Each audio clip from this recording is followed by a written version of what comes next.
વડાપ્રધાન નરેન્દ્ર મોદી આગામી વર્ષે 75 વર્ષની વયે નિવૃત્ત થઈ શકે છે તેવી ચર્ચાઓ વચ્ચે મોદી પછી કોણ તે સવાલ પણ ઉઠતો રહ્યો છે અને જ્યારે આ સવાલ આવે છે ત્યારે કેન્દ્રીય મંત્રી નીતિન ગડકરીનું નામ પણ સામે આવે છે।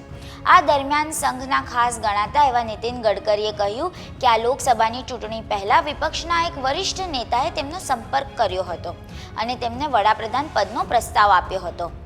ગડકરીએ આ નિવેદન આપીને આડકતરી રીતે મોદી પછી ચર્ચામાં નામોમાં પોતાની દાવેદારી મજબૂત કરી હોવાની અટકળો પણ ચાલી રહી છે। નાગપુરમાં પત્રકારત્વના એવોર્ડમાં કાર્યક્રમમાં મીડિયા સાથે વાતચીતમાં કેન્દ્રીય મંત્રી નીતિન ગડકરીએ કહ્યું હતું કે લોકસભાની ચૂંટણી પહેલા વિપક્ષના વરિષ્ઠ નેતાએ મારો સંપર્ક કર્યો હતો। નીતિન ગડકરીએ કહ્યું કે મેં સરળતાથી આ ઓફર ઠુકરાવીને ના પાડી દીધી હતી।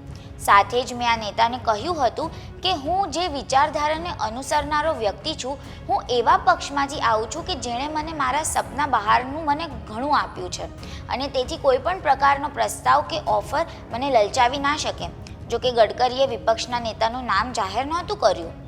હાલમાં નીતિન ગડકરીએ કેન્દ્રીય નાણામંત્રી નિર્મલા સીતારમણને પત્ર લખી જીવન સ્વાસ્થ્ય વીમા પરનો 18% GST રદ કરવાની માંગણી પણ કરી હતી। ગડકરી નાગપુરથી સાંસદ પદે ચૂંટાતા આવ્યા છે।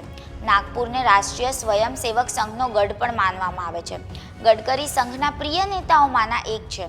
વર્ષ 2009માં નીતિન ગડકરી ભાજપના સૌથી વરિષ્ઠ અધ્યક્ષ બન્યા હતા, જેમાં પણ સંઘનો હાથ હોવાના અહેવાલો સામે આવ્યા હતા।